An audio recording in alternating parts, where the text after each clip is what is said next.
रुबाब ने, जैसा कि आप लोगों को पता है कि अदील साहब को सबके सामने बेइज्जत किया और फिर अदील साहब को फेक एलिगेशंस के जुर्म में गिरफ्तार भी करवाया और नताशा को दे देता है सलमान तलाक। और फिर उसके बाद नताशा खुदकुशी करने की कोशिश करती है, लेकिन वो बच जाती है क्योंकि नौकर चाकर घर में थे, जिसकी वजह से उसको जल्द से जल्द हॉस्पिटल ले जाया गया। इस वजह से उसकी जान बच गई। खैर, इसके बाद फिर मामला होते कुछ यूं कि रुबाब जो है वो अदील साहब के माँ बाप को जो है वो घर से निकाल देती है। वो बोलती है कि जाओ तुम मरो कहीं, यहाँ पर तुम्हारी अभी कोई जरूरत भी नहीं है क्योंकि तुम्हारे बेटे ने तो मुझे धोखा दे दिया।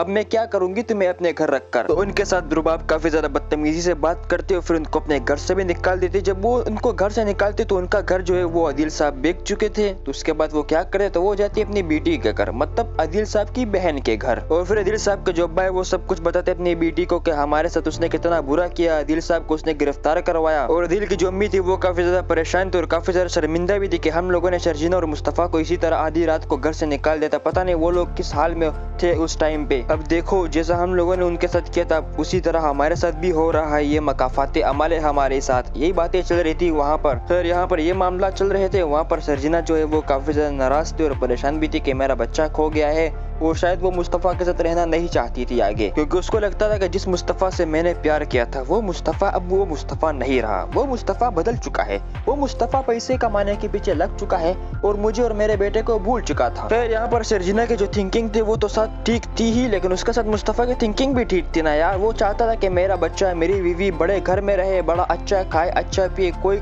उसको उनको कमतर ना समझे अपने से, इसीलिए वो पैसे कमाने के पीछे लग गया था। लेकिन अब शायद मुस्तफा को ये पता लग चुका था कि मेरे पैसे कमाने के पीछे मेरा कितना बड़ा नुकसान हो गया है। अब शायद वो इतना काम पे फोकस नहीं करेगा और अपनी फैमिली को ही टाइम देगा। और बाकी मुझे लगता नहीं है कि शर्जीना दोबारा मुस्तफा के साथ पहले जैसे रहेगी। अगर आप लोगों को इस बारे में क्या लगता है कमेंट करके जरूर बताना। अगर वीडियो अच्छी लगे तो वीडियो को एक लाइक करके चैनल को भी सब्सक्राइब कर देना मेरी जान।